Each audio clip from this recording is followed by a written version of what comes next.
Kas atsitiko tavo telefoną? Rugilė sudaužė savo telefoną.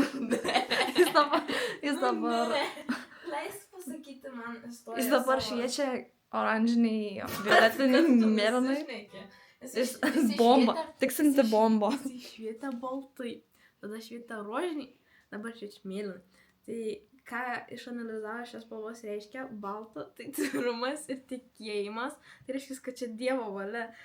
Tada rožinė meilė, kadangi mes suvalgėm 12 grapes, reiškia, kad tu meilė ateis.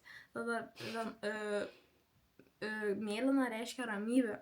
Tai bus ramus gyvenimas. Ir galiausiai bus sprogs telefonas ir bus viskas. Mane išveš ir pasakys, kad aš fizikė.